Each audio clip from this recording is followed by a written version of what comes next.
The Good Old Grateful Deadcast, the official podcast of the Grateful Dead. I'm Rich Mahan with Jesse Jarno, exploring the music and legacy of the Grateful Dead for the committed and the curious. Ladies and gentlemen, fellow Deadheads, welcome to Season 7 of the Good Old Grateful Deadcast. I'm your co-host, Rich Mahan. Thank you very much for tuning in. This episode dives into everything that is TC, Tom Constanten, keyboardist with the Grateful Dead from November 23rd, 1968 to January 30th, 1970. You might have known TC was in the band, but you didn't know a lot about him. Well, this is the episode for you. Head on over to dead.net/deadcast and check out all of our past episodes, including the complete seasons 1 through 6, and you can link from there to your favorite podcasting platform so you can listen where you like to listen. Please help this podcast by subscribing, hitting that like button, and if the spirit moves you, leave us a review. Thank you very much. It's very kind of you. And you know we have transcripts for a lot of your favorite Deadcast episodes now, right? Well, those of you waiting on Season 1 transcripts don't have to wait any longer. They are up now for your viewing pleasure at dead.net/deadcast-index. Check them out.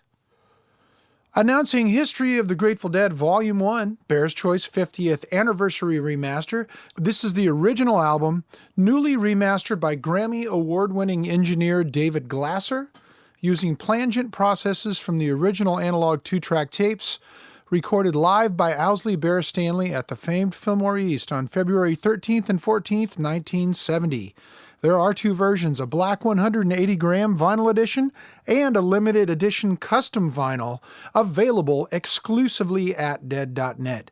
Both of these releases are out as of May 5th, but you can pre-order any and all of the Bear's Choice 50th Anniversary Remaster releases and merch over at dead.net. Thanks to everyone who has left their stories at stories.dead.net. We're now asking you to share your stories of serendipity, miracles, and the most unbelievable, craziest stories ever told. Share those stories over at stories.dead.net, and you just may hear yourself on a future Deadcast. Tom Constanten, or TC as he's also known, played keyboards with the Grateful Dead in the last part of the 60s. This episode shines a light on all things TC, and we'll hear from Tom extensively, learn all about his time with the band, as well as what he did afterwards and what he's up to today. Jesse, over to you.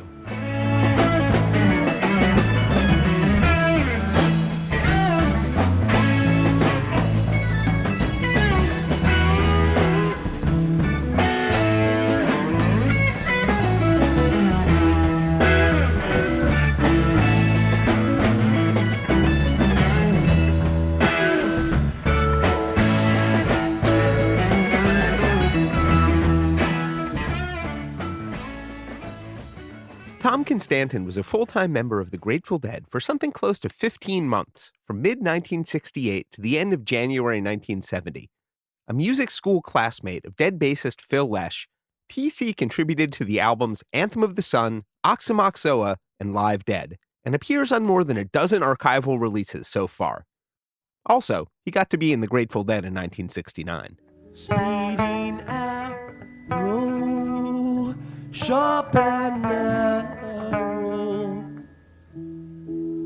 What a lot of fleeting matters you have spurned several seas. Grateful Dead archivist and legacy manager David Lemieux.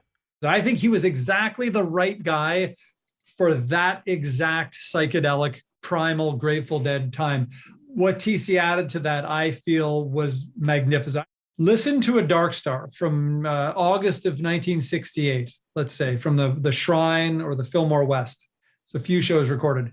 And Dark Star is good. Everybody's doing incredible things on it. Pigpen is doing that thing. Do-do, do-do, do-do, do-do, do-do, do-do, for the whole thing.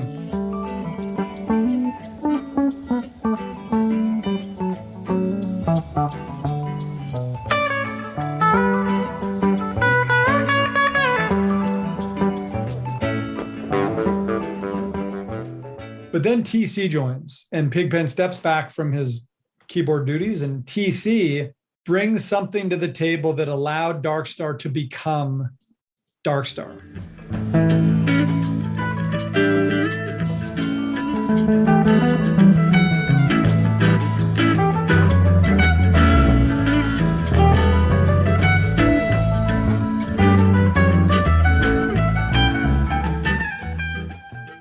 That was a bit of the live Dead Darkstar, and before that, two from the vault.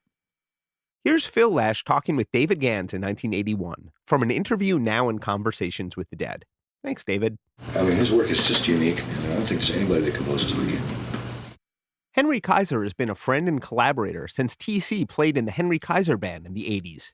TC's a very special both human being and a very special improviser and a very special keyboard player, and there's nobody who's like him. And he's a great keyboard player, you know, with a wide knowledge of the history of Western music composition for keyboards. And all that informs what he does, no matter what he's doing, what he's playing. For the past 30 years, Grateful Dead MIDI engineer Bob Bralove has been Tom Constanten's partner in the collaboration Dose Hermanos. He's essentially a romantic piano player.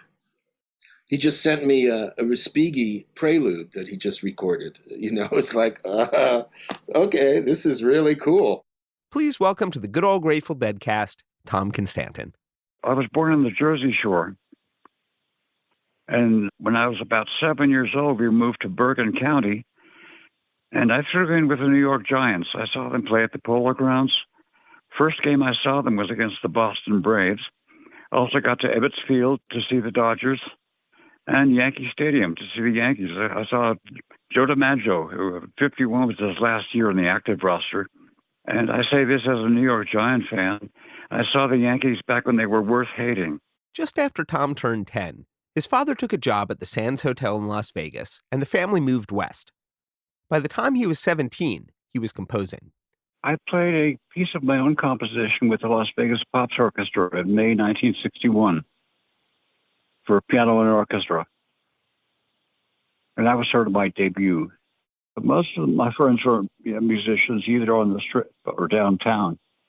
I knew a drummer named Don Farr, and he was on Ogden Street, which is just a block or so off Fremont Street, where all the action was. And so his apartment became Party City.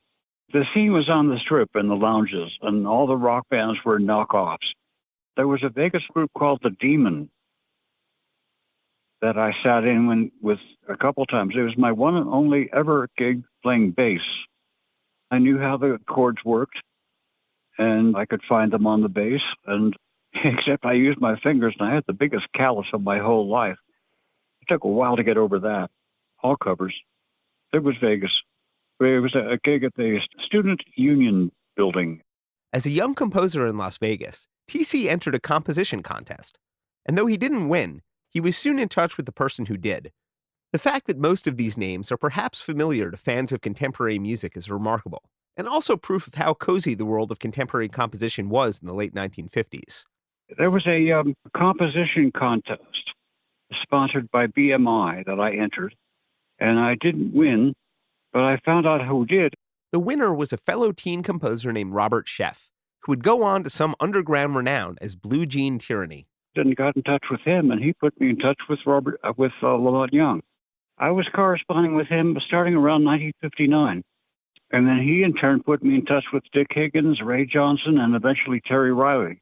Before he'd even left Las Vegas, teenage TC was already in touch with the flourishing new music scene, including soon-to-be psychedelic minimalist pioneers Lamont Young and Terry Riley.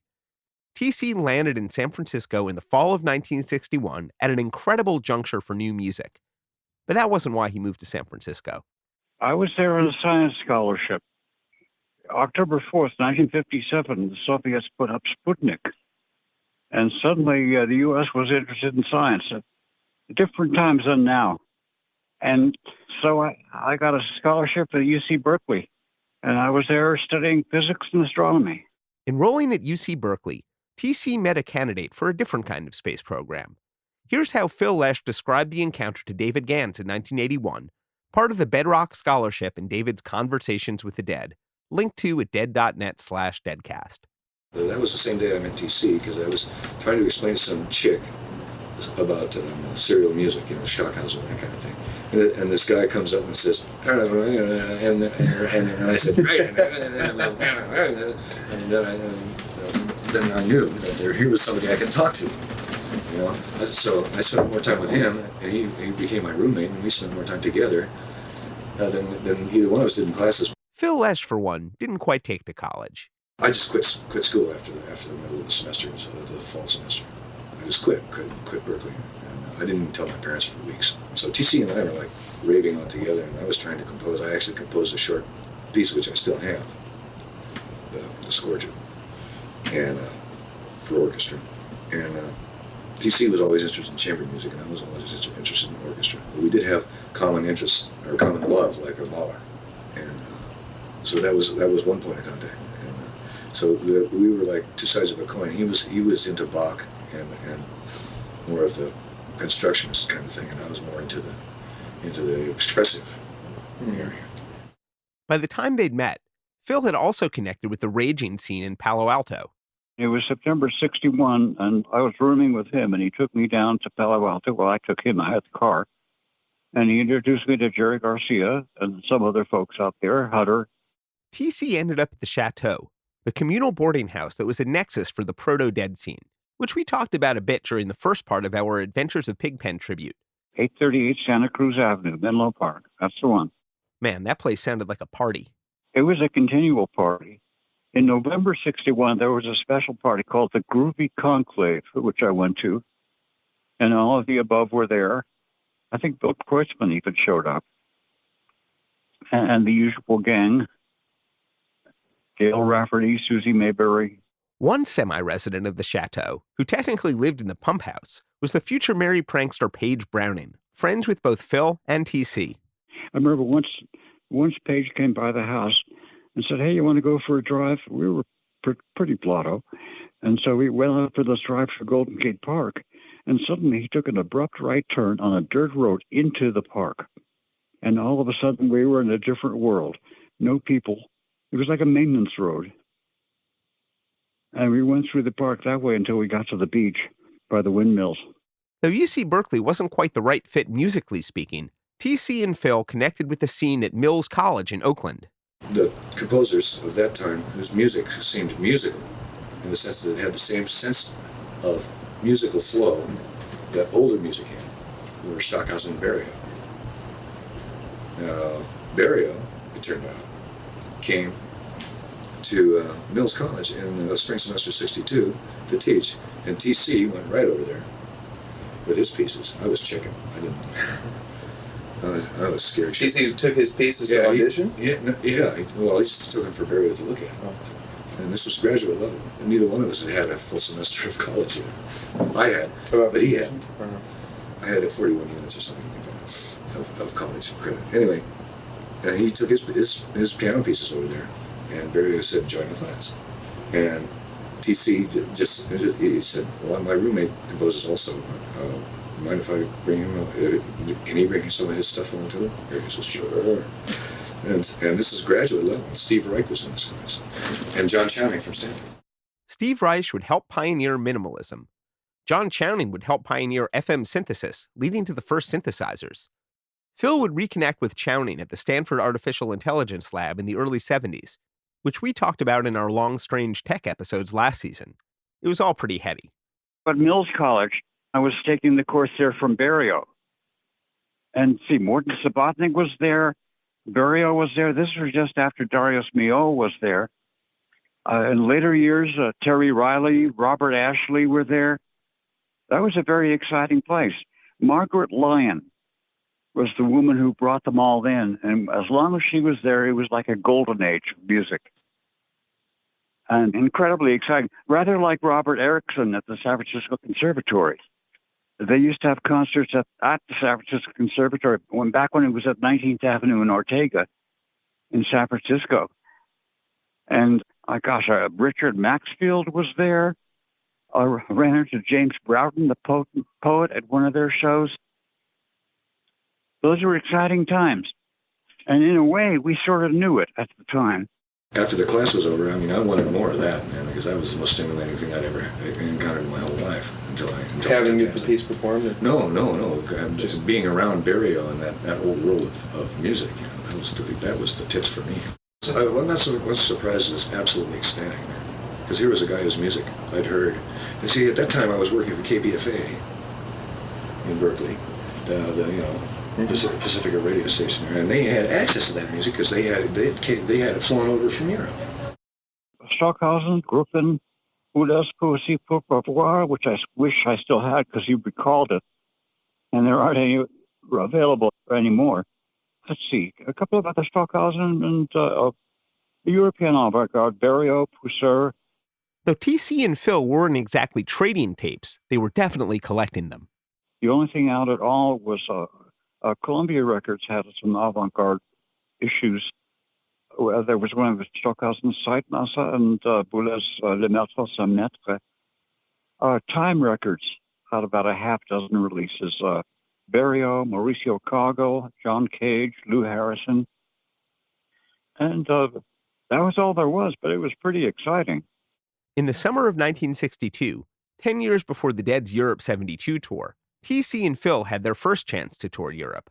Barrio was going back to Europe. He was going to Italy and then to do some festivals and do the general summer circuit in Europe. And he invited Tom and myself to come along.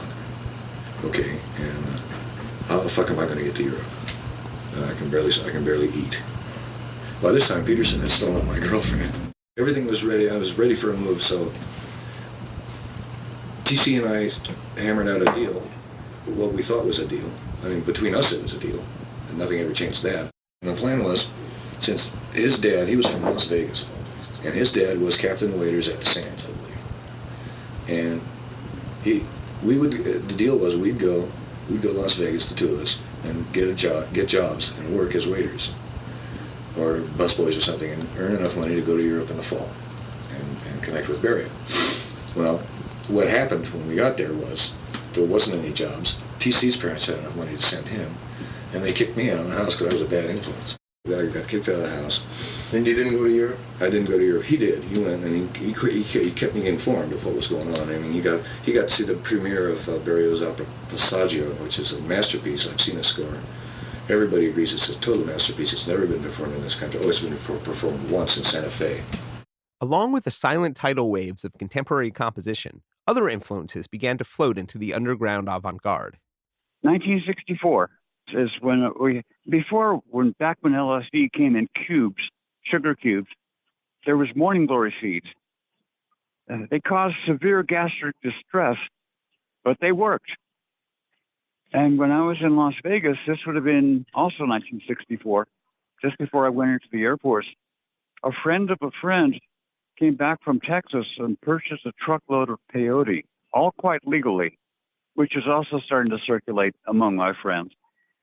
And interestingly enough, back then, no one associated psychedelics with concert performances. It was Asian philosophy, Zen Buddhism, Hinduism, and art, visual arts. And only gradually did the music come in. If any, it would be like some of the music of John Cage, which Timothy Leary described as classically psychedelic.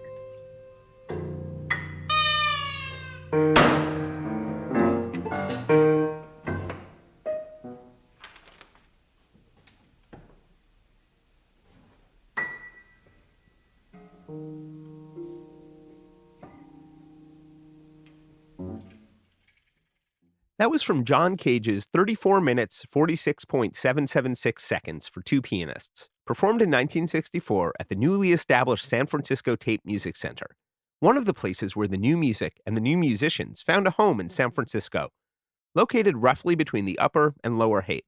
321 Divisadero, yes.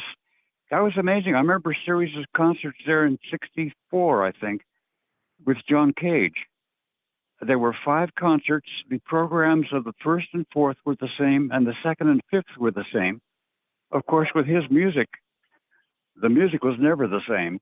The multi-night Tudor Fest was a landmark for the evolving music scene, including pieces by Cage for amplified toy pianos, regular pianos, and electronics. plus compositions and participation by other avant-garde heroes, including Pauline Oliveros, Mort Subotnick, and Ramon Sender of the Tape Music Center, Alvin Lucier, David Tudor, and for good measure, one future member of the Mothers of Invention, Ian Underwood. New World Music has released much of Tudor Fest, which we've linked to at dead.net/deadcast. With the introduction of accessible tape machines, the music was about to change even further.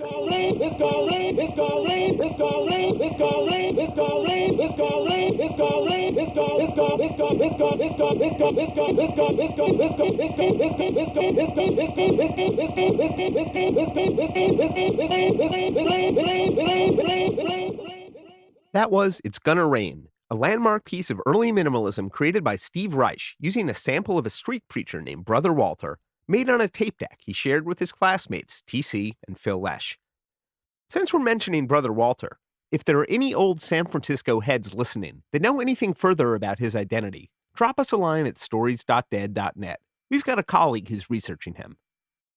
This was the first music scene of their peers to which Tom Constanten and Phil Lesh belonged. In the spring of 1964, they formed a new music ensemble. That's what classical musicians call a band, featuring TC, Phil, Steve Reich, and John Gibson. John Gibson, the wind player, who we just lost a year or so ago, was in that ensemble. He went to New York with Steve Reich and played with his group, and I think he also played in Philip Glass's group. In May of 1964, at the exact moment that Jerry Garcia was on his cross-country bluegrass odyssey to see Bill Monroe and collect bluegrass tapes, Steve Reich organized a series of Music Now concerts at the loft of the San Francisco Mime Troupe. Concert spelled with a K, of course. As part of that concert, I had written a quasi-aleatoric piece for prepared piano. And Steve had just got a Sony 777 tape recorder, top of the line, and I recorded two versions of it. It was a 2-track recorder, which were played at the same time as my live performance. And the score, this is all kind of magical. I don't know how it worked. I just know that it worked. Correspondences would occur.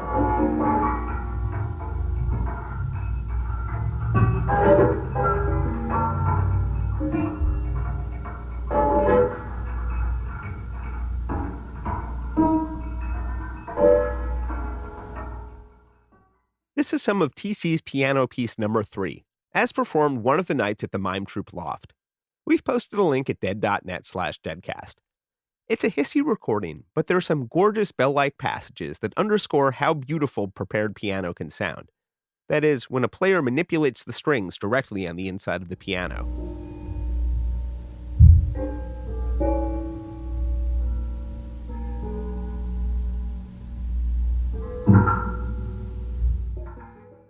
I would play something live, and the tape would then imitate it and pick it up.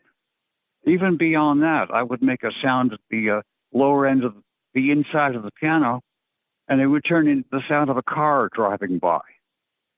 It actually all started, this was at a location at 20th and Cap Street in San Francisco.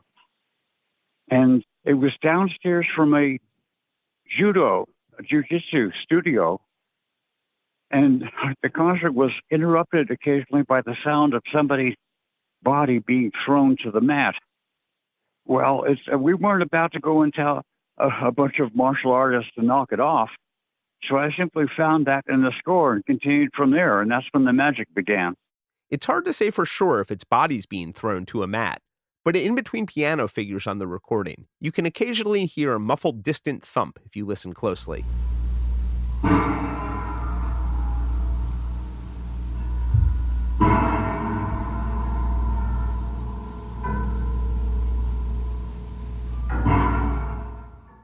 Steve Reich moved back to New York. TC and Phil and future Anthem of the Sun cover artist Bill Walker shared a house in San Francisco. But despite the excitement, the world of new music was stuttering slightly in San Francisco. TC worked at the post office with future Dead manager Danny Rifkin before finding himself back in Las Vegas. In Las Vegas, at least, there was a bubbling psychedelic scene as well, thanks in part to TC himself. In fact, I was, between the pranksters and a couple of other folks, I was importing LSD to Las Vegas in 1964. And my clientele were musicians, dealers, a lot of people at the art department at the university, Jerry Foffel, Bill Bradford. Owsley wasn't around just yet. There was somebody from the Frankster Circle who had some of these sodas from Sandoz. It was like little capsules that looked that they were invisible. And they had names like the little dispensaries now have. There was Blue Lagoon, which is like a blue liquid. And so this came to be called the Emperor's New Clothes because it looked like there was nothing in it. And then nothing turned itself inside out. And there's one interesting character also went out on certain trips. He was a crap stealer and part-time male prostitute. And he said, hey, you got to check out this. We went to a lecture and we followed up a couple of times. The this in question was Scientology. It's a touchy subject, I know. It brushed up against the Dead's world in a few places. In 1964, Robert Hunter had a fling with it, though discarded it quickly. A few years later, Bob Weir dabbled, though backed away even more swiftly. Tom Constanten had the most extended relationship. It was another part of the 60s matrix alongside contemporary composition, psychedelics, improvisation, science fiction, Buddhism, and other forms of experimentation. There was a lot of overlap there. I wouldn't characterize it or name it with any one of them, but there was a connection.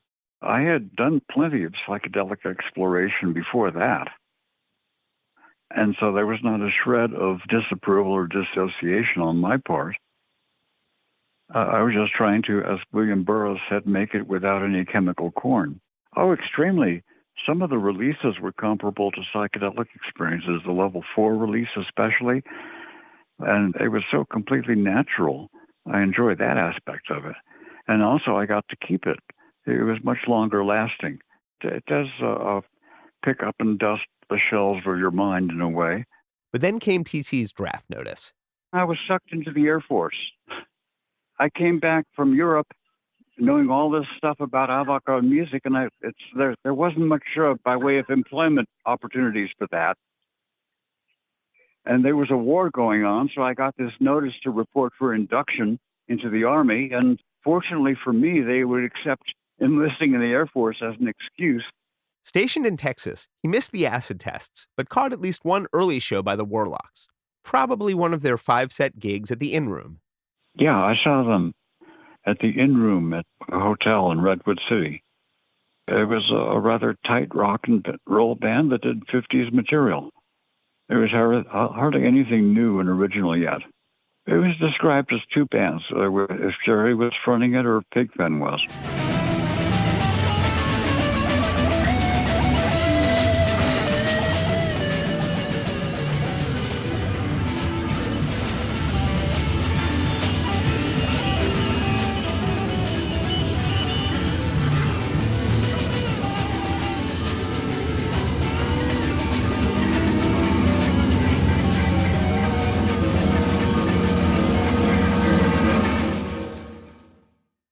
That's it for the other one.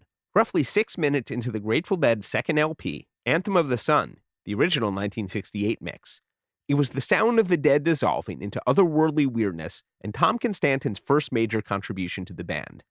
He'd used a 3-day pass he'd won as Airman of the Month to visit the Grateful Dead in the studio in Los Angeles, where they were assembling a new album. He brought along a piece of music he'd made during his period working with Barrio. I was fortunate enough, thanks to the good offices of Luciano Barrio, to spend 2 years in Europe studying avant-garde music, 1962 and 63. And in the summer of 62, I was at Henri Pousseur's electronic music studio in Brussels. And that's where I did that piece of tape music, Electronic Music Study number 3.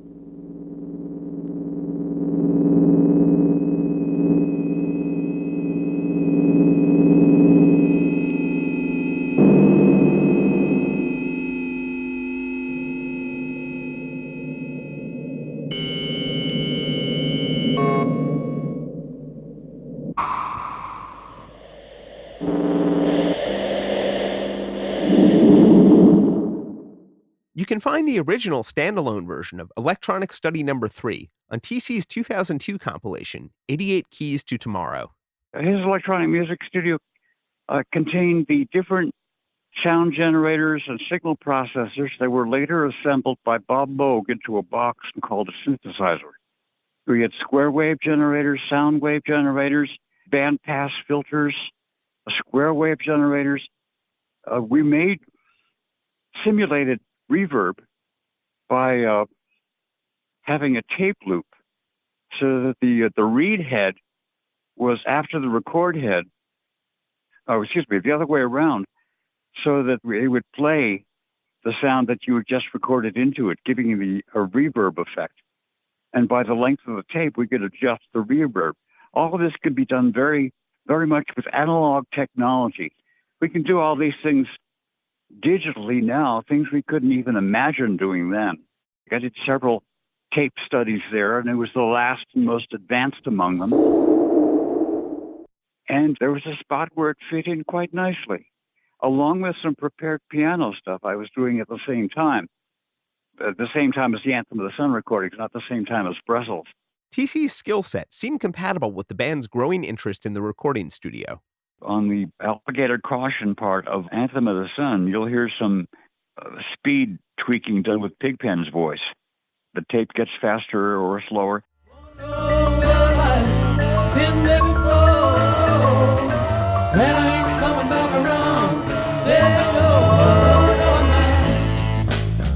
We did a thing with Jerry's voice where the tape was played backwards into a echo chamber, and the echo was recorded on a different track, so that when it was played forwards, you heard this pre-echo leading up to his voice actually being there.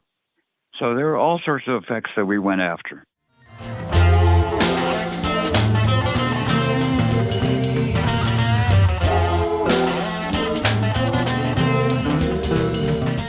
Anthem of the Sun was one of the few Dead albums whose cover art wasn't created by Mouse, Kelly, Griffin, or another member of the San Francisco psychedelic art scene. The artist was Bill Walker.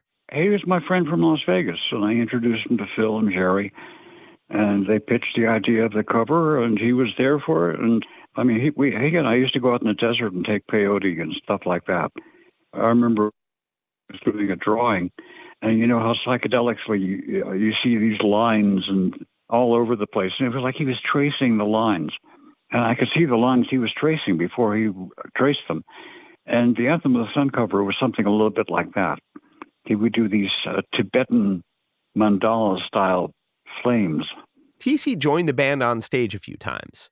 On a couple of occasions. Once at the Las Vegas Convention Center, and another one in Sacramento where we opened for Cream, which was an experience. They're one of a few acts which were a lot better live than recorded. The recording medium couldn't capture the excitement of their show or even their sound. Actually, Anthem of the Sun was conceived as a overcompensation because the rep from the first album was that it didn't come anywhere near to capturing the Grateful Dead experience. On the way back to San Francisco, we all stopped at I think it was the Nut Tree, which is between Sacramento and San Francisco, and had waffles and ice cream. And Phil, Jerry, and Owsley were at the same table with Eric Clapton. I was at the same table with Mickey. That was as close as we had to interaction. The Sacramento show was March 11th, 1968. Dead scholars have been able to pinpoint their 1968 Las Vegas appearance to October 19th, in part thanks to a tourist photo of the marquee at the Las Vegas Convention Center, with the Dead advertised just under the Jaycees Clark County Fair. We'll send this bit of marquee forensics out to Queen City Jams. Sometime in 1968, the Grateful Dead offered Tom Constanten a full-time spot in the band. They sent me tape recordings, which I'd been listening to. And here's another thing, which we've not spoken about much, and that is that the entire time I was with the band, I didn't have an instrument at home to practice on. And so I was a very, very quick study when I was on the spot. And I spent a lot of the time improvising. Somebody asked me if I had perfect pitch, and I said no, but I have real good catch, which enables me to pick up on what's going on. And if I guess wrong, I'm a fifth off, but usually sounds okay anyway. In November 1968, when his service in the Air Force ended, TC joined the band on the road. Another development over the course of 1968, between TC's first and second appearances with the band, was that they'd upgraded their keyboard setup from a Vox Continental organ to a full-fledged Hammond B3, which instantly added a new dimension to the band's sound. But it wasn't an instrument Tom Constanten had spent any time playing. All of my instruction was at the piano. The organ and also the harpsichord are very different instruments with different approaches as far as the hand on the keyboard is concerned. To oversimplify, with an organ, for instance, it's an array of switches. When you take your hand off the key, the note disappears. There's no sustain pedal. And so that changes your whole attitude toward playing. Likewise, the harpsichord, there's no sustain pedal. And on the other hand, Laurette Goldberg, the harpsichordist, showed me some technical things about the harpsichord which I had not anticipated. For instance, when you're playing a scale pattern, you don't let go of the notes immediately like you would with the piano or the organ. You would simulate the sustain on the harpsichord.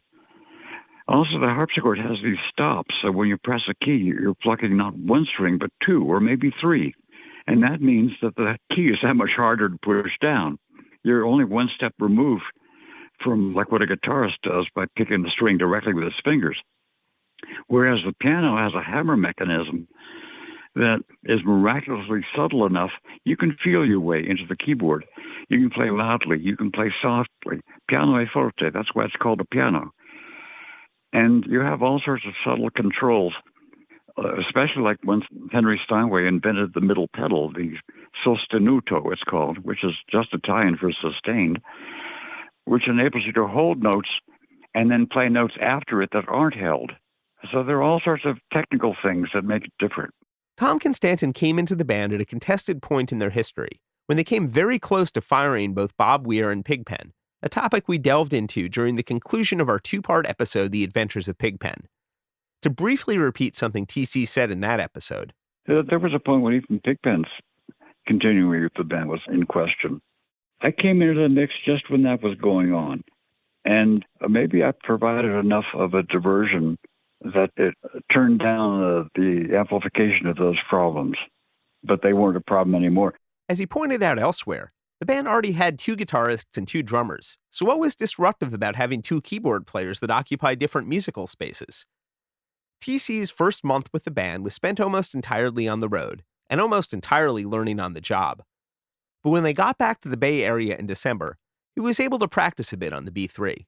There was what they called Alembic, right next to Hamilton Air Force Base, and everything was set up there. That's where the office was. There were like office cubicles, and then the bigger room, which is where the rehearsals happened. It was very, very simple and ad hoc. The most detailed anything ever got was when Phil would bring in a chart with chords written on legal paper. Jerry was different. He would just start playing and expect you to join in. There was no detailed charts, which frankly I would be glad to see, because he has some detailed chord changes. Doing that rag was kind of like that also. And they come at you thick and fast. Rain gonna come, but the rain gonna go, you know. Stepping on shopping from the brink and back. Off the cold and dark like a dungeon. Maybe get a little bit darker for. That was Doing That Rag from the Electric Theater in Chicago, April 26, 1969. Once they'd had a chance to learn the chords a little. Now Dix picks 26. Rehearsal recordings. I had, for instance, the other one, a cryptical envelopment, just the instrumental part, because that was my department. That was what I was supposed to learn. And I had this discussion with Melvin Seals once, how both of us concentrate on the music and we don't think that much about the words. It's like it's not our department. And in fact, there was some bands I played with, and it was as if I was hearing the words for the first time. Either the speakers were placed so I could hear them, and the only reason I would pay attention to the words is if there was a cue involved. Like in New Potato Caboose, after the first All Graceful Instruments. Okay, time to do something. Pay attention. Brown with the seed of love is over.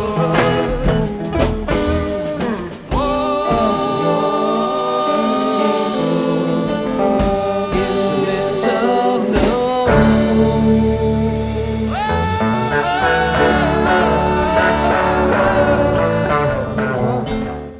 was March 1st, 1969 at the Fillmore West on the Complete Recordings box. TC came into the band near the start of the Lenny Hart administration, when Mickey's dad took over the band's business operations. He came and the band was in a state of chaos, and there was a meeting in Mickey's barn, and he came and sort of gave his "why you should hire me" pitch, and they bought it. And there was one point where there was a windfall of money, and he said, well, this money goes to the old ladies to buy whatever they want, and mine wanted to get some furniture and little mundane stuff like that. The band had 2 albums out on Warner Brothers, but were still trying to figure out their basic rock and roll operations, which they hadn't quite done yet. The economics of that were kind of curious because the sound equipment added a lot of weight to bring on the plane. So I remember for a while the gigs were scheduled so that the band would fly and the road crew would drive a van. And somehow it worked. On rare occasion, usually the economic level, we were traveling at that time. There wasn't time for many amusements. We did catch acts occasionally. I remember we watched Yellow Submarine when it came out. And we sat in the front row of the theater and looked up at it, and it was so big. Yellow Submarine hit theaters pretty much the same week TC joined the band. That sounds like a fun movie theater to be in. What's the matter, John Love? Blue meanies? Newer and bluer meanies have been sighted within the vicinity of this theatre. There's only one way to go out. How's that? Singing! 1, 2, 3, ah! By the time TC had joined the band, they were fully sunk into the construction of what became Oxomoxoa, an album they completed twice. It was like a toy box. I mean, we'd have 15 of the 16 tracks filled, and then Mickey would say, how about a cowbell? We just had to fill all the tracks, it seemed. And I was mainly involved with the prepared piano. The Moog was involved in the signal processing, especially of Jerry's voice.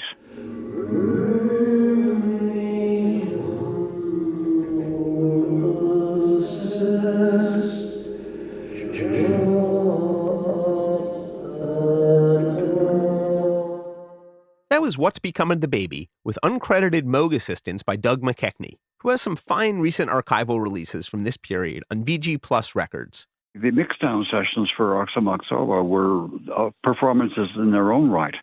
You couldn't pre-program the faders to go up and down. You had to have your fingers on them. And we would have run-throughs and they have a take, and then, okay, let's do another take. So who knows how many different versions there might have been. It's unlimited.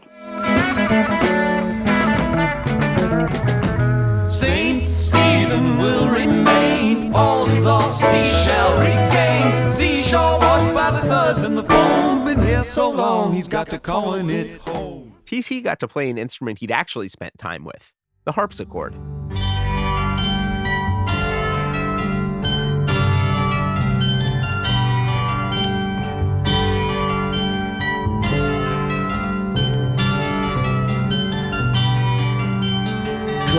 Mountain water, the jade merchant's daughter, mountains of the moon, Electra bow, and then to... It was a wonderful instrument. The one for the Mountains of the Moon recording at the recording session, however, because it didn't have, again, Henry Steinway with his cast iron harp, it could not tune up to concert pitch.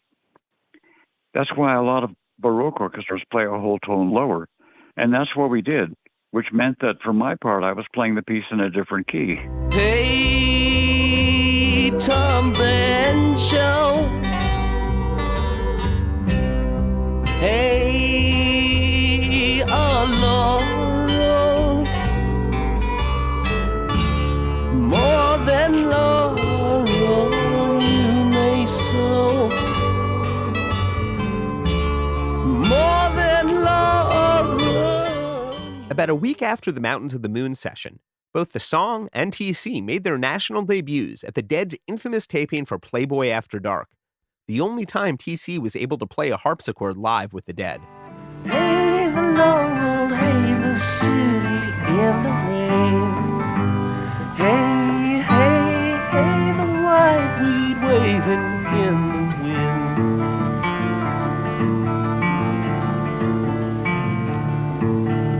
20 days of solitude, 20 degrees long. All the dancing kings magazine was assembled. It was fun being there for the whole show, though. I'd like to see the whole show sometime. Sid Caesar was on it. Sidney Omar, the astrologer, was on it, and he was fascinating to listen to. And just the sets were good and bizarre. I remember there's several rooms. It's like, it was a television city in Los Angeles. And like for the shooting a sitcom, or I guess even a drama, they have a set with 3 or 4 different rooms. And one of them for the Playboy Mansion was a library. And it seemed to me that they bought the books by the yard, like at a garage sale, because they didn't care what they were. They just wanted books on the shelf. The most interesting one I saw was Mrs. Pickerel Goes to Mars. Among the others, I don't think they were even worth stealing. They probably got a cheap deal for like 30 yards of books. The Dead's Playboy After Dark taping is infamous, of course, for the story of how the Dead's crew dosed the coffee pot on set with LSD, causing the canned taping to transmogrify into a real party. It's either a funny or horrifying story, but I gently push back at this particular tale, with nobody from the other side having stepped forward to tell it, and only a thank you letter from Hef as material evidence. TC doesn't remember it. I've heard some of those stories, and they missed me. I'm sort of surprised because they tried to get me on numerous occasions and they succeeded on a few. But I wasn't included in that particular party.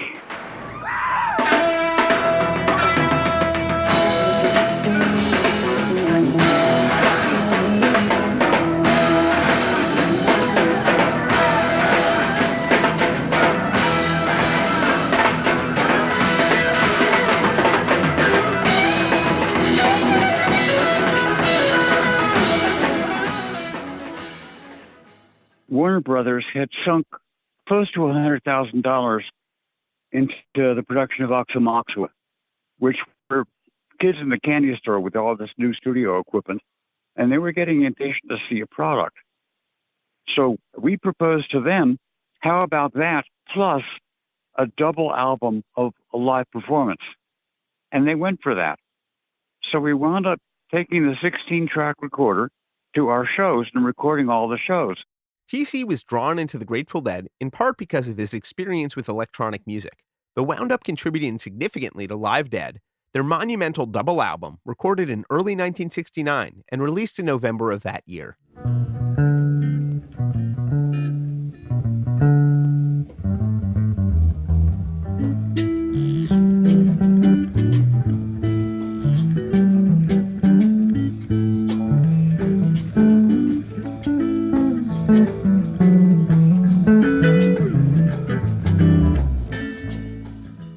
Since we've got a member of the 1969 Grateful Dead with us, we're going to take the opportunity to walk through Live Dead a little bit. When Constanten joined the band on the road, they'd built the suite that would constitute the first 2 sides of the album, Dark Star, Into the 11, into St. Stephen. But the map wasn't the territory. Things were not chiseled in stone as far as the way the band did it from night to night. Things would change. Owsley had a Norelco cassette recorder, and he would tape all our shows, and we would get back at the hotel together and listen to them and critique them or pat somebody in the head if it was worthy and make decisions as to future courses we would chart, musically speaking.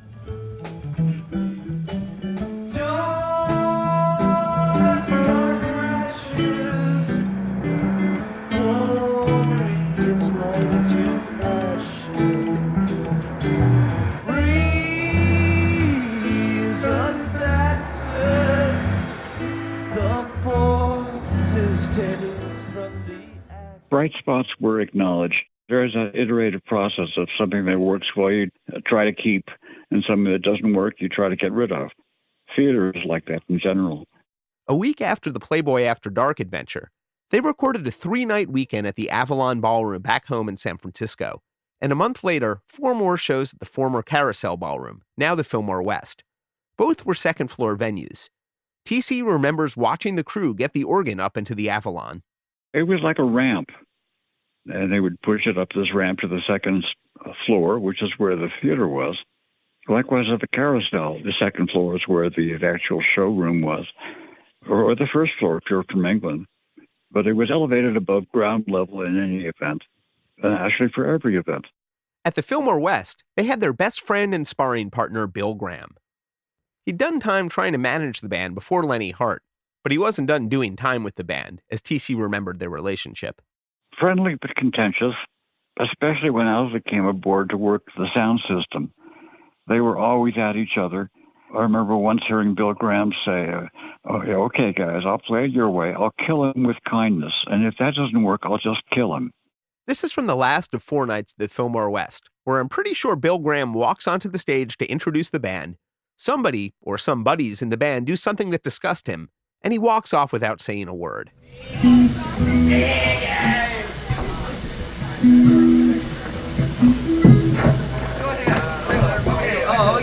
not even gonna bother. Look at that. Off in disgust. Off in disgust.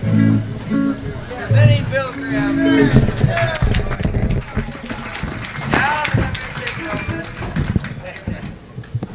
Free turf.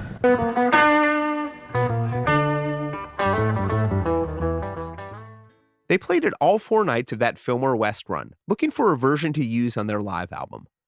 Dark Star wasn't the average rock epic in 1969, or any year. For starters, at least as the Grateful Dead played it in 1969, there weren't really any drums.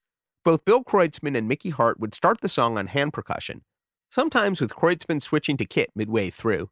The drum part for Dark Star was, how shall I say, gentler.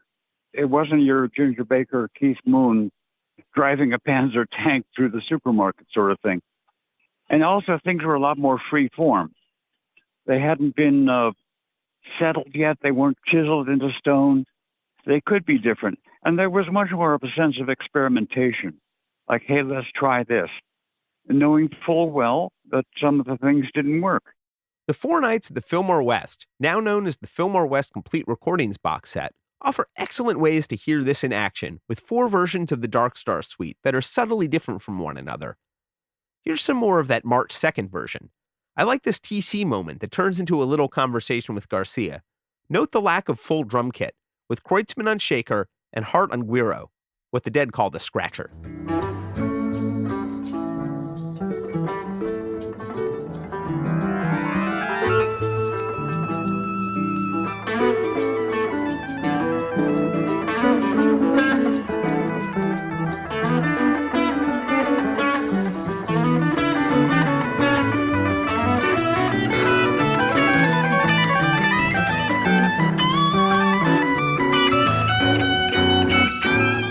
This is from February 27th, the opening night, used on Live Dead, the only version recorded for Live Dead that has Kreutzmann on drums right from the start, and fairly subtly it's so, with Hart on scratcher. TC's a little subsumed in the mix, but he's part of the conversation too.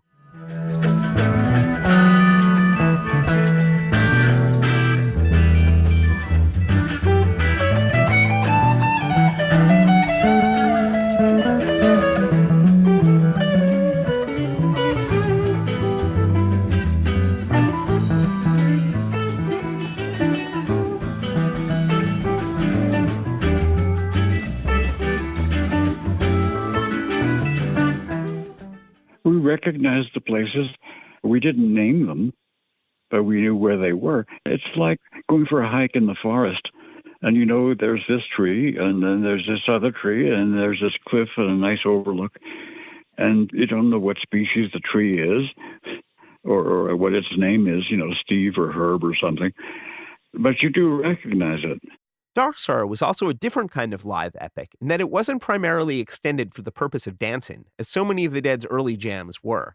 The dance scene kind of stopped, except for the Spinners and some other spin-offs, by the late 60s.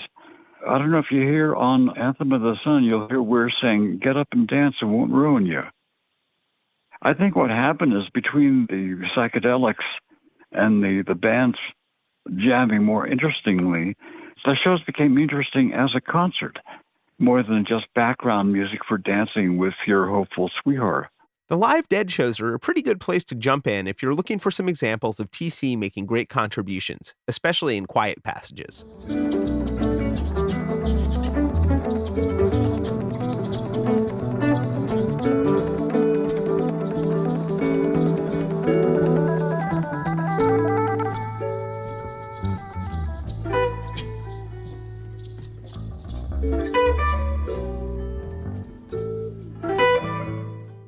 The songs developed intricate dynamics, rarely verbalized but important, like this William Tell ending to St. Stephen just before the start of the 11.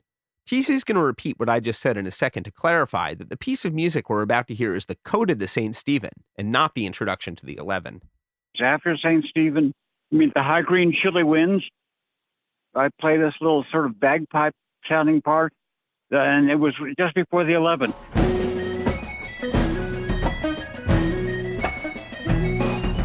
High green chilly winds and windy vines and loops around the twining shafts of lavender that crawling to the sun. Wonder who will water all the children of the garden when they sigh about the barren lack of rain and troops. There's also a transition from that to the 11, where Phil would play a bass line going up and then coming down and finally going dum, dum, dum, boom. And that's the 1 of the 11, which none of the tribute bands do. That particular transition.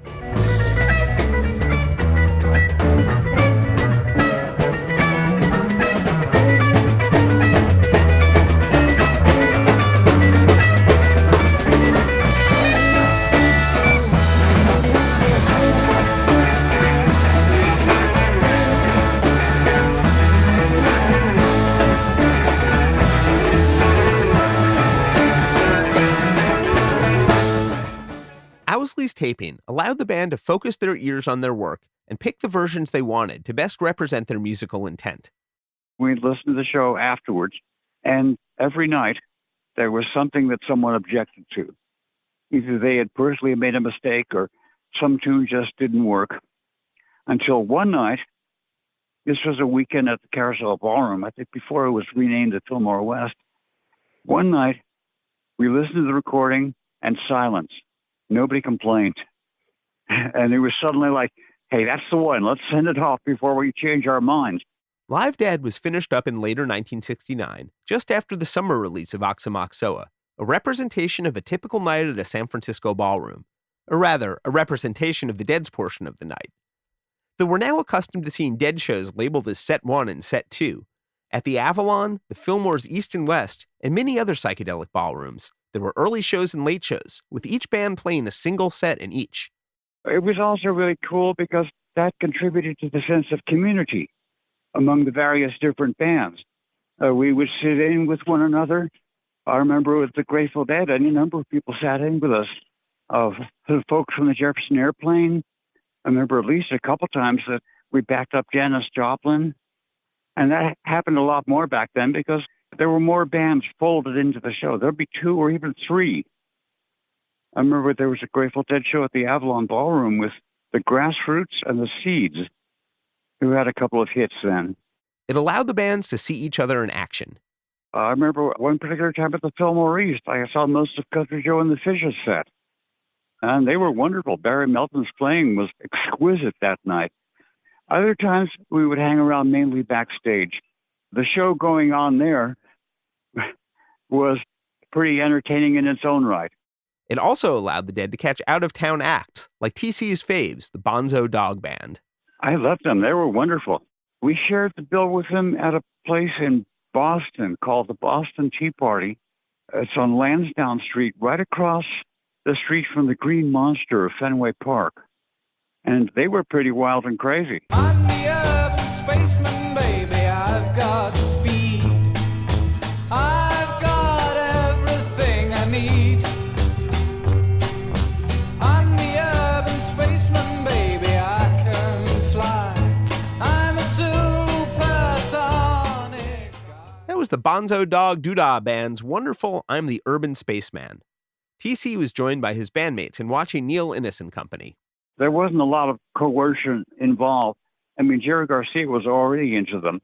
And making the Grateful Dead do something is like herding cats. But TC did seem to facilitate a certain weirdness factor. I was once visiting Bill Kreutzmann at his place when he was living in San Francisco. And we turned on KPFA radio, and there was a John Cage piece playing. And it totally blew the sound space because everything that came after it sounded like just a continuation. It was one of his sound collages where anything could happen, and definitely did.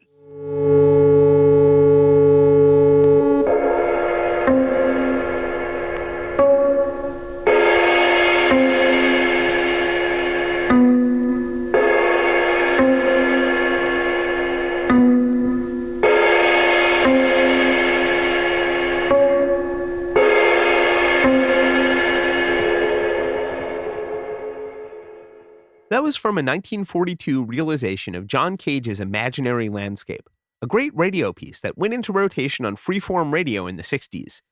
But the Dead's weirdness and TC's weirdness weren't always compatible in 1969. As a Scientologist, for example, he'd forsworn LSD and other substances. It was an extreme bit of irony that it was exactly that time that I was playing with the band where there were so many opportunities. And I've later, since I got back to the path of searching for the inner mountain. As a head who'd been around the Dead scene since long before they were the Dead, TC generally knew what was dosed and could steer clear as needed. There was one night in particular at the Fillmore West where the story I heard is 3 or 4 different people dosed the apple juice. And Phil was talking about images of the fall of the Roman Empire. Afterwards, there's a backstage entrance from the stairs leading down to the street level. And we found Robert Hunter sort of painted onto the stairs. We've talked about that incident in our Black Peter episode. But other times, TC didn't escape quite so easily. There were a couple of times I got dosed during the gig, and there was no better person to hang out with. 2 come to mind right away. One was at Clark University in Worcester, Massachusetts. We were sharing the bill with Roland Kirk. And what an amazing way to catch this show.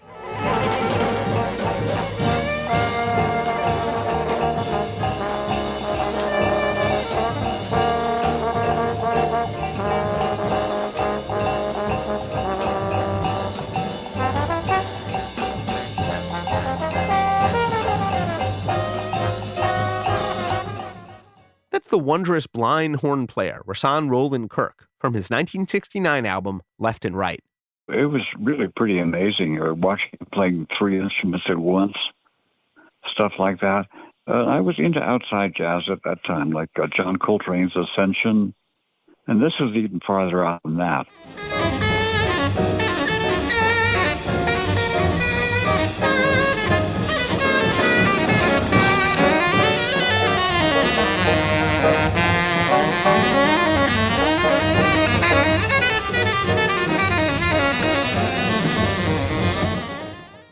Another time was in Chicago at the Kinetic Playground at their old location at Adams and North Clark.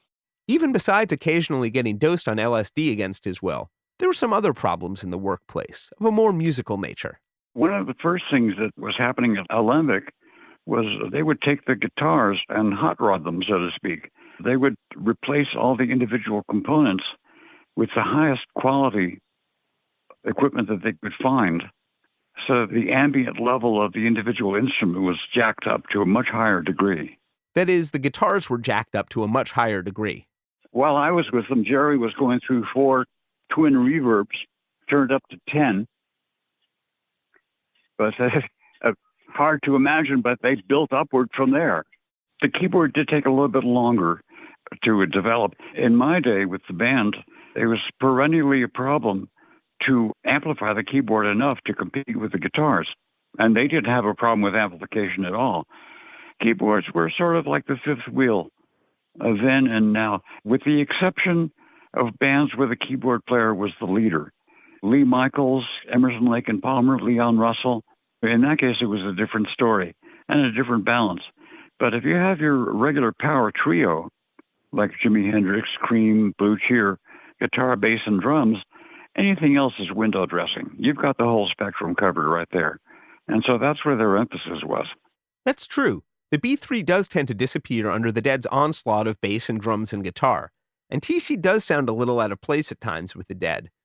But as Phil Lesh pointed out, he was into orchestras and TC was into chamber music. And pieces like Dark Star and Mountains of the Moon were much more like chamber music. Alligator and Caution, not so much. But I love TC's contributions to the feedback sections.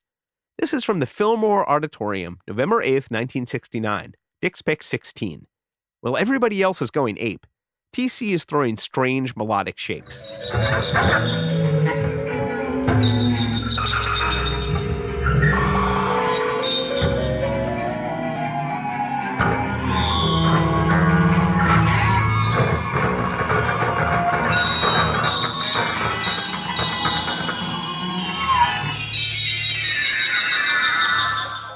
I related to it in a totally different way because I couldn't do the sounds the same way.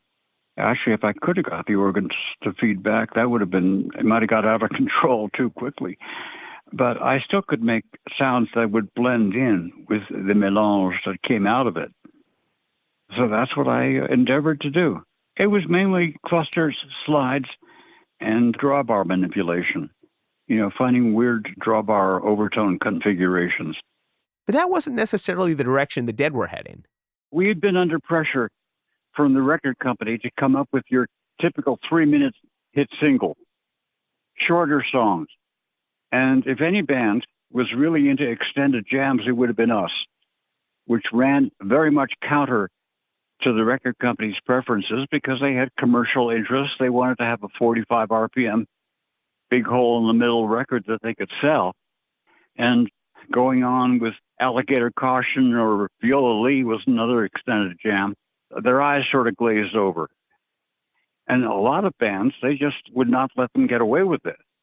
I remember The Doors with Light My Fire, Ray Manzarek talking about how shocked he was when he first heard it on the radio because they cut out a lot of his solo in the middle. And Working Man's Dead was sort of the fruition of that. They wanted to get shorter songs. Now, mind you, I was not resisting that. I rather liked the idea. And I'd been playing on those songs, and they suited me quite comfortably. So go figure. Trouble ahead, trouble behind. With know that no truck just crossing that line. Driving that train, I'm cocaine. Casey Jones, you better watch your... Over the course of TC's year in the band, the group had started moving in ever more country and westerly directions. That was Casey Jones from Thelma in L.A. on December 12, 1969. Now Dave's Picks 10, featuring a TC organ part that sounds kind of appropriately like a steam-driven calliope. One could actually program an entire alternate version of Working Man's Dead with early drafts featuring TC on organ. There were a couple of the licks that I've been playing that Jerry took over. And if you listen to the tapes of the performances, you can hear that. High Time was one of them. I Was Losing Time. There's a lead up to that.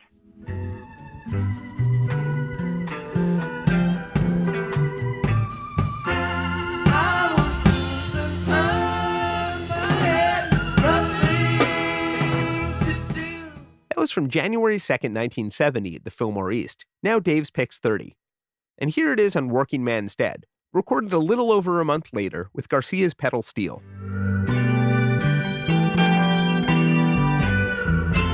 I was losing time, I had nothing to do. In January 1970, they finally decided it wasn't working. There was always the problem of amplifying the organ sufficiently to compete with the guitar sounds, because the technology had lagged behind a bit. It has caught up since, to be sure, but back then, at the time, I was scuffling. Sometimes it seems like my dynamic range consisted of forte to double forte, and anything below that was inaudible. With friendships intact, TC and the band decided to part ways in late January 1970. To add one final indignity, TC was very nearly busted with the Dead in New Orleans at the end of the month. I went to one of the cops.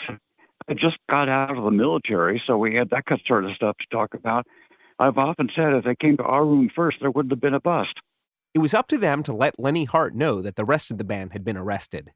I remember Pigpen was calling him up to let him know about the New Orleans affair. So he was home then for that one. He and his roommate Pigpen had been out looking at antique swords. This time, the non-smoking Pigpen was spared arrest.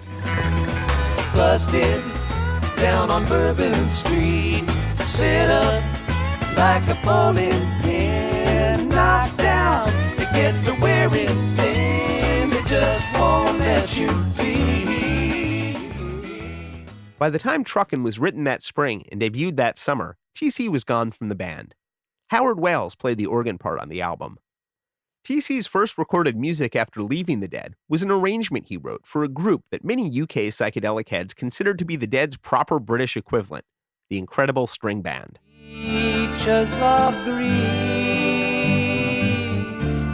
you beg from the thief, I will not carry home your sacks of sorrow, but I will pay the fiddler good silver if he smile, pray God he see tomorrow. That was TC's arrangement for the Incredible String Band's Queen of Love from their 1970 album You. He'd come into contact with them, ironically, through their own dalliance with Scientology, but their roots ran as deep and weird as the Dead's. They were so much closer to the British folk scene. They were comparable. They had a lot of their own material that they generated, and the attitude was very similar. I mean, I described Mike Heron's. His smile is so wide, it's amazing his face can hold it. But TC stayed very much inside the Dead's orbit, remaining housemates with Pigpen, who served as his best man when TC got married later that year. When it was time for the first post-Dead project to debut, the Rubber Duck Company, it was opening for the Dead on their home turf at the Euphoria Ballroom in San Rafael, shows that turned out to be Owsley's farewell before going to prison for 3 years. Joe McCord showed up backstage at a Grateful Dead show, and he was talking about this project and invited me to join him. And I did, and that was pretty much it. Don Buchla sat in with us once, too. He was at Mandrake's in Berkeley, playing his synthesizer. That is the Buchla box, invented at the San Francisco Tape Music Center. The next year, the Rubber Duck Company evolved into a theatrical project called Tarot and relocated to New York.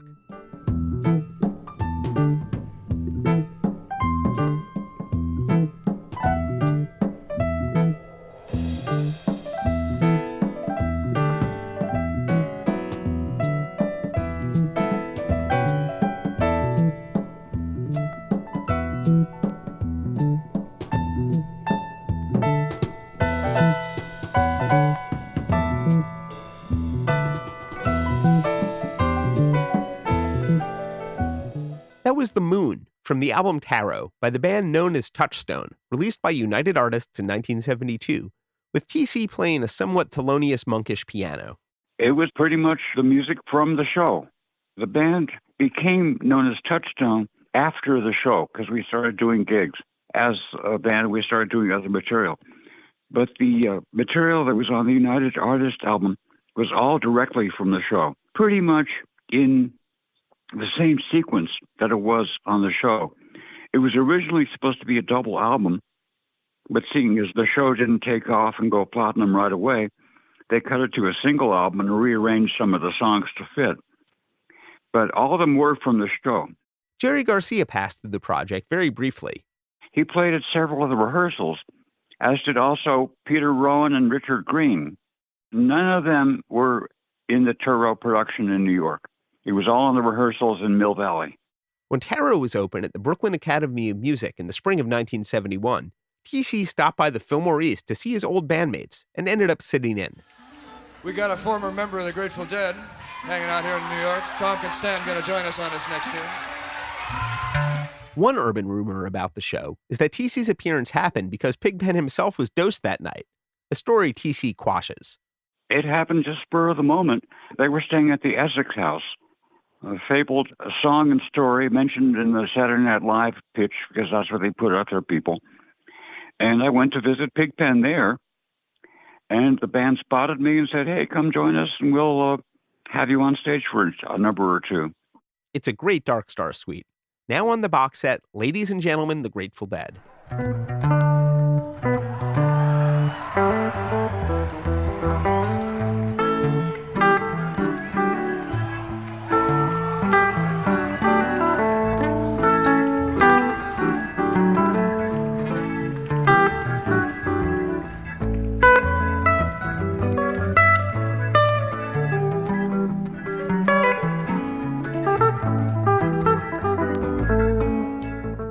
It was the last time he would play on stage with the Grateful Dead proper, but far from the end of his musical adventures.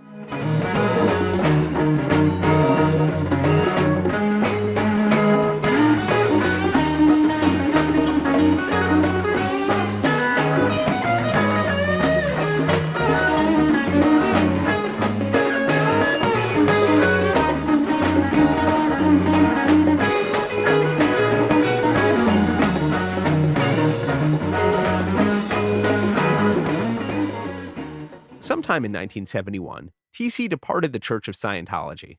A couple of months after I left the band, actually. It was a masterpiece of poor timing on my part.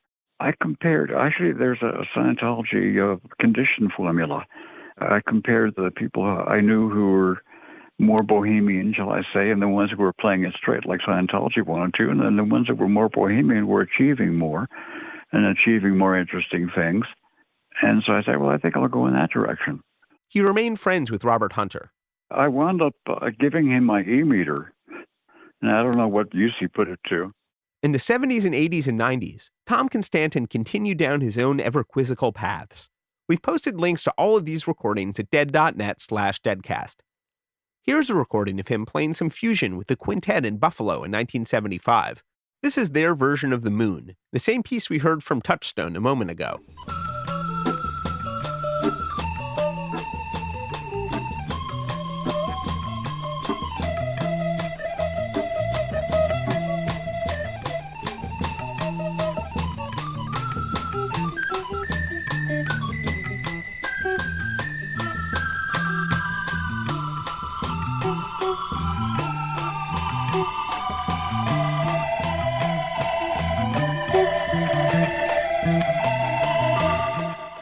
He taught music in Buffalo and continued to compose, including a 1983 piece for electric guitar titled Alaric's Premonition, a Gothic fugue on rondo on a theme by Jay Garcia.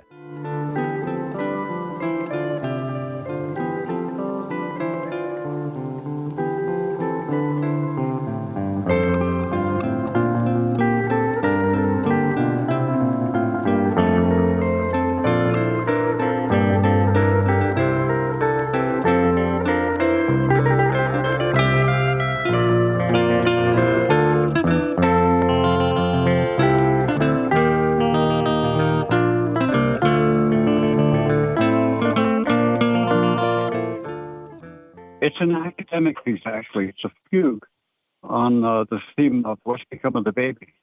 And I figure What's Become of the Baby was about as outside as the band ever got, except maybe Barbed Wire Whipping Party.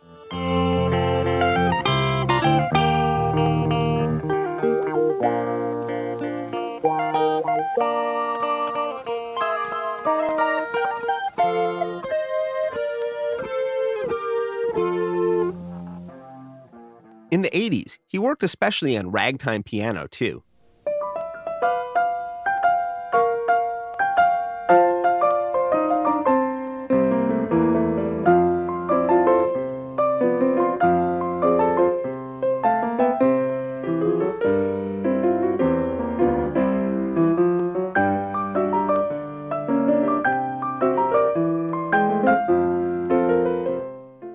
In the 80s, I played in a ragtime band in San Francisco.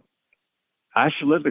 Once the band leader, this was in San Francisco, he found out that Donita Fowler, who was Scott Joplin's niece, was living in Oakland. So he invited her to our concert.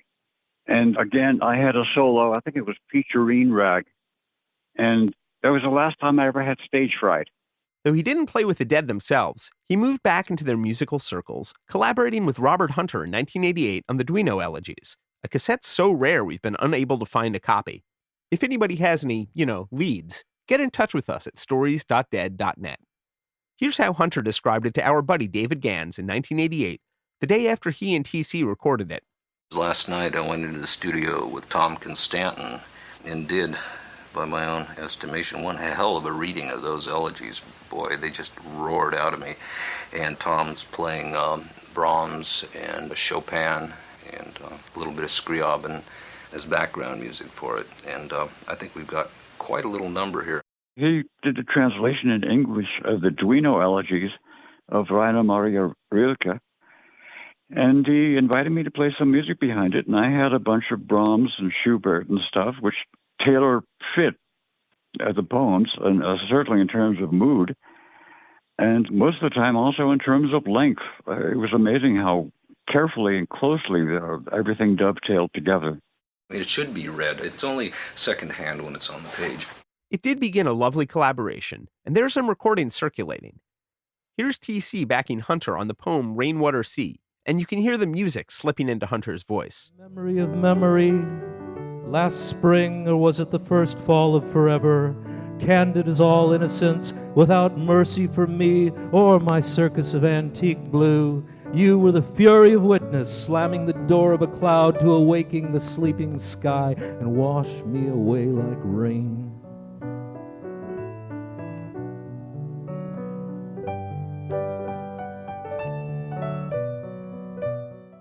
In 1989, 20 years after Live Dead, Tom Constanten released his solo debut, Fresh Tracks in Real Time, beginning a solo discography that sprawled to nearly 10 albums in 10 years, diving into playing live at the border of classical, ragtime, and dead music.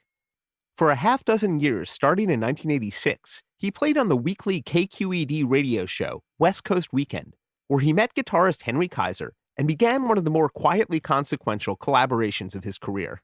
That was a remarkable live radio show with a really good host and a big studio audience. And it was a remarkable show. There's not, there was Prairie Home Companion being like that at the time, but it was better than that.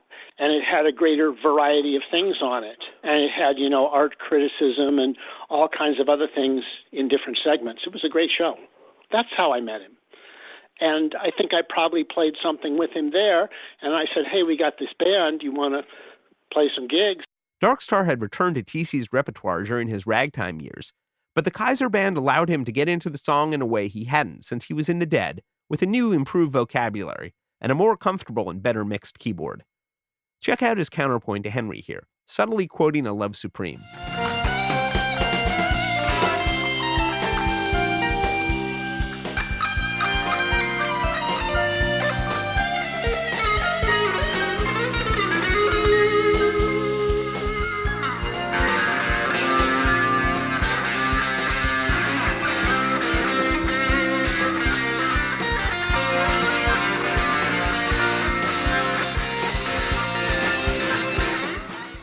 That was from the 20-minute-long Dark Star, recorded in 1989, that opens the live Henry Kaiser Band album, Heart's Desire. You get to hear him playing piano and not just organ, so all those percussive elements, but he could do anything. Like on the live album recorded at the Palms, Heart's Desire, he plays a Stockhausen piano piece.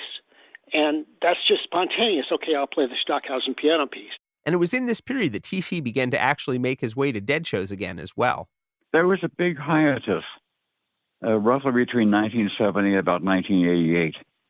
And I think somebody invited me backstage for one of those shows, and they kept on inviting me.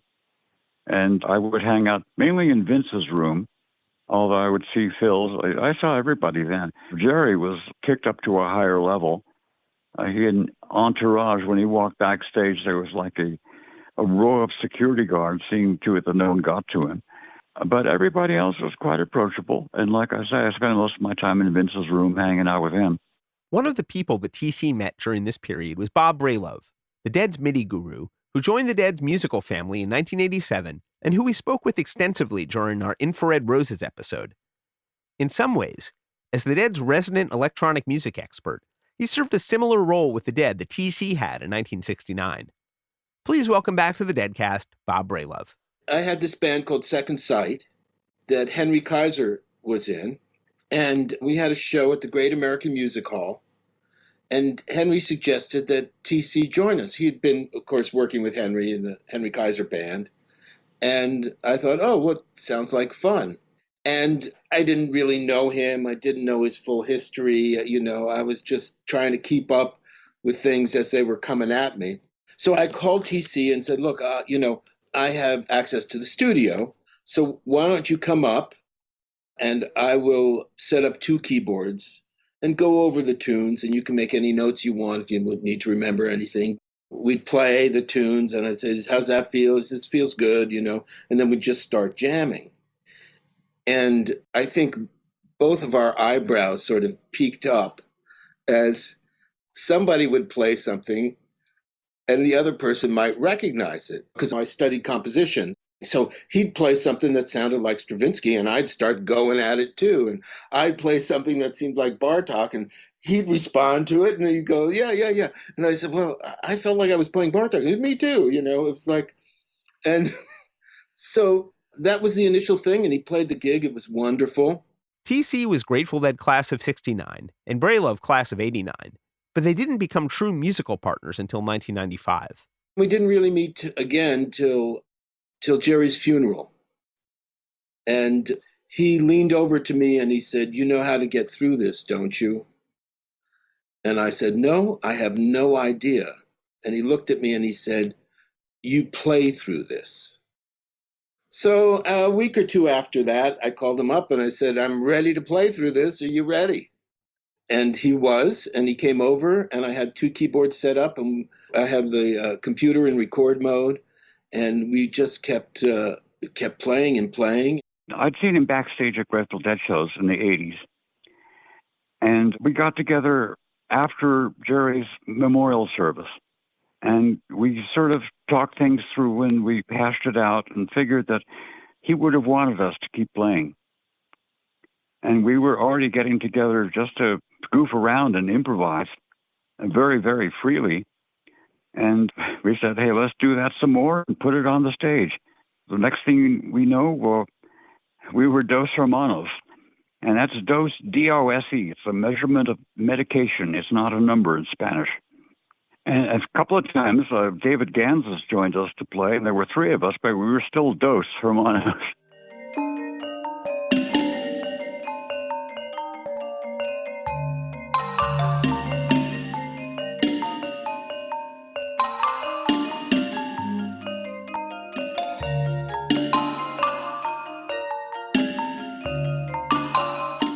That was New York Cup of Java from Live in California, released in 1997. And so it was that Tom Constanten formed a new band at the age of 51, who've stayed together ever since. We combine the freedom of improvisation of my time with the band with the electronic wizardry from his time with the band. And we sort of cherry-picked the best of both worlds. Within that first week, I looked at him and I said, "Well, somebody gave me this bottle of crystal mescaline. Are you interested?" And I was fairly new to dosing at that point, but I had sort of started right around the end of the Grateful Dead. So I remember Tom, exactly what he was doing. He had this big smile on his face and he said, "Oh, yes, please." So we started indulging in that, and there seemed to be some truths to be discovered in the psychedelic realm. And I'd say for the first 5 years, we were psychedelicized every single show.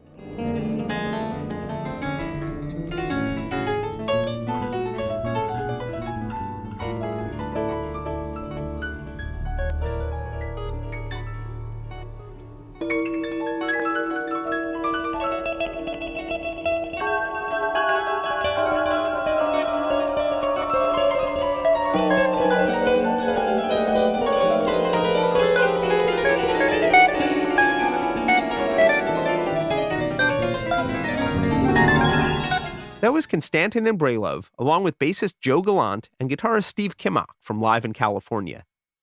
Dose Hermanos were and are very much a real band, engaging in a range of projects from video synth hookups to turning their improvisations into pieces for youth orchestras. Along with TC's solo releases, the Dose Hermanos discography now includes 7 albums, the latest released last year, Persistence of Memory, which we've naturally linked to at dead.net/deadcast. They began recording it in mid-2019.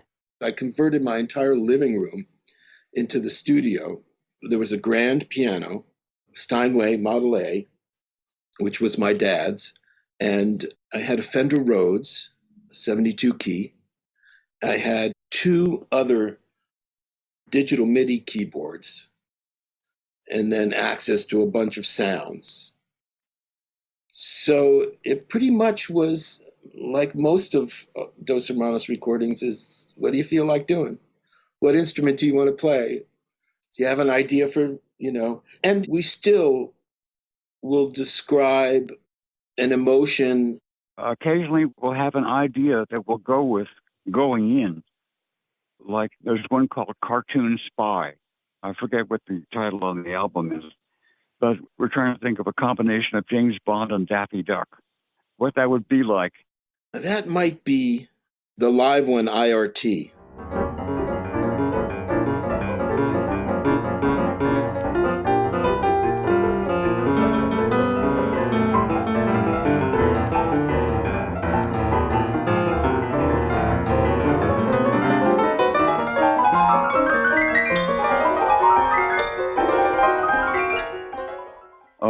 couple of others that they're like clearings in the forest that we return to. Waltz of the Autumn Moon, and one we've done often called Shadow of the Invisible Man.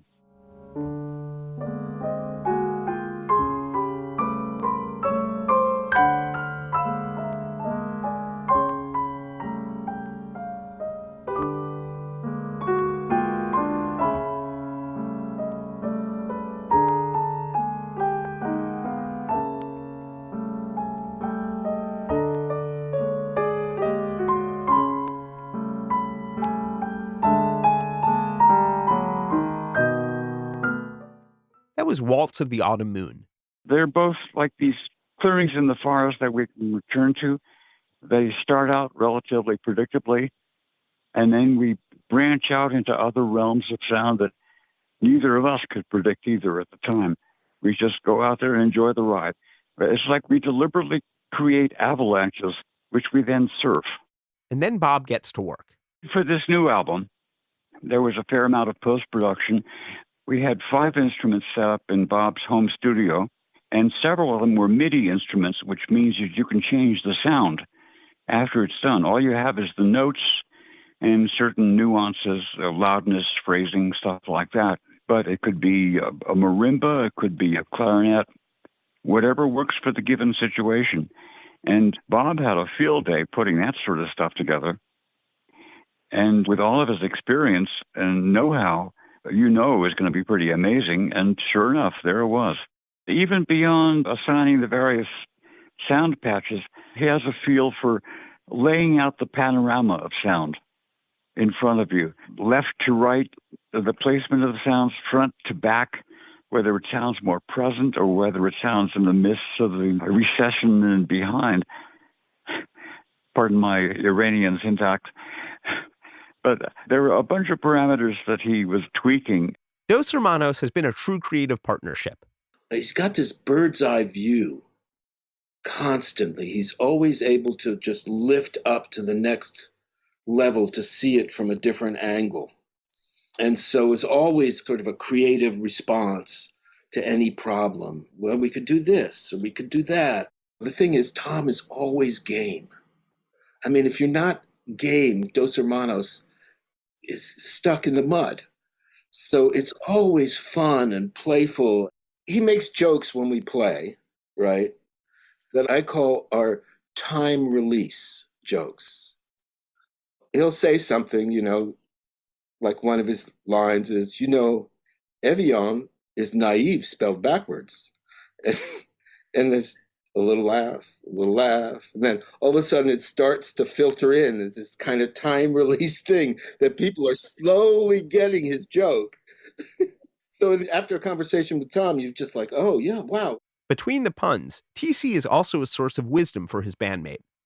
Once, Bob told TC about an especially effortless experience he'd had while playing music. It just felt like I was playing from my shoulders, like everything down from the shoulders was taking care of itself. My hands knew what to do, my fingers knew what to do, and I just had to create these gestures from my shoulder and everything would fall into place. And Tom talked about playing up the arm, that the higher up the arm that you're playing from, the greater the gesture can be, and the greater the movement, the more confidence you're having as you play up the arm.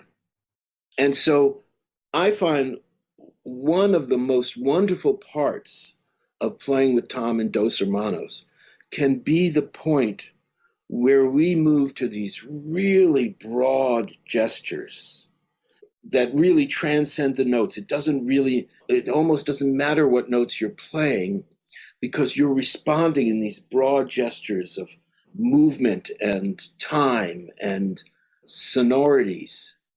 And they're just bigger than the individual notes. And then there are times like in Smoke Dreams of My Mind where every note counts.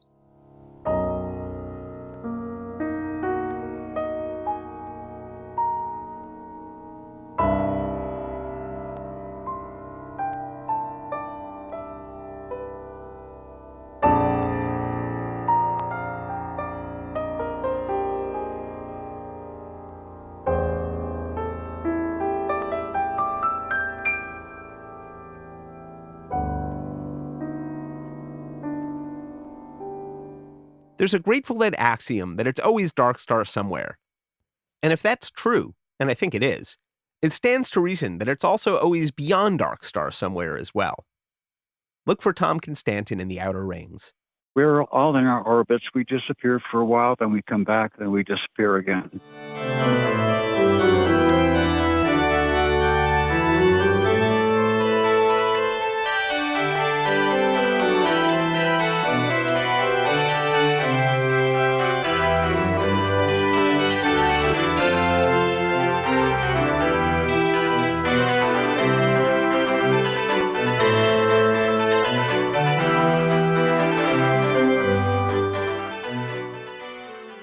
That was Alaric's Premonition for Keyboards from TC's compilation, 88 Keys to Tomorrow. Thanks very much for tuning in to the Good Old Grateful Deadcast. We'd like to thank our guests in this episode, Tom Constanten, Bob Bralove, Henry Kaiser, and David Lemieux. Extra special thanks to friend of the Deadcast, David Gans, for contributing audio from his interview archive. We couldn't do it without you, David. Thank you. Thanks very much for tuning in. Don't forget to like and subscribe and keep your tour stories coming by recording yours over at stories.dead.net. Executive producers for the Good Old Grateful Deadcast, Mark Pincus and Doran Tyson. Produced for Rhino Entertainment by Rich Mahan Productions and Jesse Jarno. Special thanks to David Lemieux. All rights reserved.